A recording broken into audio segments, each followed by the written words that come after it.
വയനാടിന്റെ കണ്ണീരൊപ്പാൻ കൈകോർത്ത കോൺഗ്രസിനെ കണ്ട് എന്തിനാണ് CPM ഇത്രയധികം അസ്വസ്ഥരാകുന്നത്? മുണ്ടക്കൈയും ചൂരൽമലയും തകർന്നു പോയപ്പോൾ അവിടെയുള്ള നിരാലംബരായ മനുഷ്യർക്ക് ഒരു തണലൊരുക്കാൻ കോൺഗ്രസ് മുന്നോട്ട് വന്നത് അത്ര വലിയ തെറ്റാണോ? ദുരിതബാധിതർക്കായി കോൺഗ്രസ് ഏറ്റെടുത്ത ഭൂമിക്കെതിരെ ഇപ്പോൾ CPM സൈബർ വെട്ടുകിളികൾ അഴിഞ്ഞാടുകയാണ്. ആ ഭൂമിയിൽ വന്യമൃഗശല്യം ഉണ്ടെന്നാണ് അവരുടെ പുതിയ കണ്ടുപിടുത്തം. എന്നാൽ ഈ ആരോപണങ്ങൾക്ക് വടകര MP ഷാഫി പറമ്പിൽ നൽകിയ ആ മറുപടി ഉണ്ടല്ലോ, അത് വെറും മറുപടിയല്ല, CPMന്റെ മുഖത്തേറ്റ കനത്ത പ്രഹരമാണ്. വയനാട്ടിലെ ജനങ്ങൾ കഴിഞ്ഞ 10 വർഷമായി ആനയും പുലിയും കടുവയും ഇറങ്ങുന്നതിനെ കുറിച്ച് നിലവിളിച്ചപ്പോൾ ഈ സർക്കാർ എവിടെയായിരുന്നു? അന്ന് കേൾക്കാത്ത പോലെ നടിച്ചവർ ഇന്ന് കോൺഗ്രസ് വീട് വെച്ച് നൽകാൻ ഭൂമി വാങ്ങിയപ്പോൾ മാത്രം വന്യമൃഗങ്ങളെ ഓർക്കുന്നു. കൽപ്പറ്റ നിയോജക മണ്ഡലം നേതൃത്വം കൺവെൻഷനിൽ ഷാഫി പറമ്പിൽ പറഞ്ഞത് അക്ഷരം പ്രതി ശരിയാണ്. ആ ഭൂമിയിൽ വന്യമൃഗങ്ങളുടെ ശല്യമുണ്ട് എന്ന് പറയുന്നവർ ഒരു കാര്യം മനസ്സിലാക്കണം. അവിടെ വന്യമൃഗങ്ങളെക്കാൾ വലിയ ശല്യം ഇപ്പോൾ CPMന്റേതാണ്. ജനങ്ങളെ സഹായിക്കാൻ മനസ്സില്ലാത്തവർ സഹായിക്കുന്നവരെ ഉപദ്രവിക്കാൻ ഇറങ്ങിത്തിരിക്കുന്നത് എത്രത്തോളം തരംതാണ രാഷ്ട്രീയമാണ്?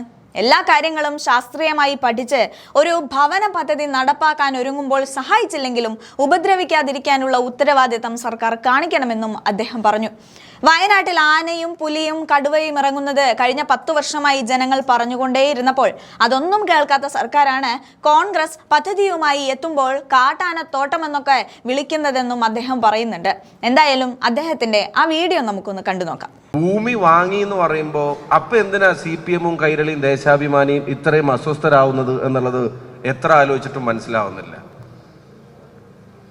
അപ്പൊ ഇത് ആരംഭിക്കുന്നതിന് മുമ്പ്, ഇതിന്റെ പ്രഖ്യാപനങ്ങൾ നടത്തുന്നതിന്റെ മുമ്പ് വലിയ ട്രോളുകളും പ്രചരണങ്ങളൊക്കെ നടത്തിയിരുന്ന ആളുകൾ ഇതിനു വേണ്ടി ഭൂമി കോൺഗ്രസ് രജിസ്റ്റർ ചെയ്തു എന്ന് അറിയുമ്പോൾ അതിന്റെ ചൂട് CPMന് തട്ടുകയാണ്, ദേശാഭിമാനിക്ക് തട്ടുക, കൈരളിക്ക് തട്ടുക.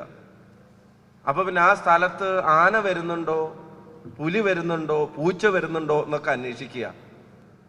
വയനാട്ടിലെ ഭൂമിയിൽ വന്യമൃഗശല്യത്തിന്റെ പ്രയാസങ്ങൾ ഇവിടുത്തെ ഭരണ നേതൃത്വത്തിന് മനസ്സിലായത് കോൺഗ്രസ് വീട് വെക്കാൻ ഭൂമി വാങ്ങിയപ്പോഴാണ്.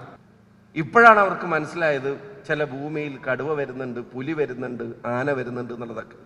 യോഗി ആദിത്യനാഥിന്റെ സന്ദേശം വലിയ വായിൽ വായിക്കാൻ ആവേശം കാണിക്കുന്ന മന്ത്രിമാരെ കൊണ്ട് തിങ്ങി നിറഞ്ഞിരിക്കുന്ന പിണറായി വിജയന്റെ മന്ത്രിസഭ കേരളത്തിനൊരു അപകടം വന്നപ്പോൾ 100 വീട് നിർമ്മിക്കാൻ എല്ലാ സപ്പോർട്ടും കൊടുത്ത് അതിന്റെ പണവും കൈമാറിയ കർണാടക ഗവൺമെന്റിനെ പറ്റി നല്ല വാക്ക് പറയാൻ മടിക്കുന്നത് അതിന്റെ തലപ്പത്ത് BJP അല്ലാത്തത് കൊണ്ടാണ്. യോഗിയുടെ ഗവൺമെന്റ് ആണെങ്കിൽ പിണറായി വിജയന്റെയും വാസവന്റെയും സ്തുതി ഈ കേരളത്തിലെ പൊതു ചടങ്ങുകളിൽ മുഴുവൻ പാടി നടക്കാൻ ഇവർക്കൊരു മടിയുണ്ടാവുമായിരുന്നില്ല.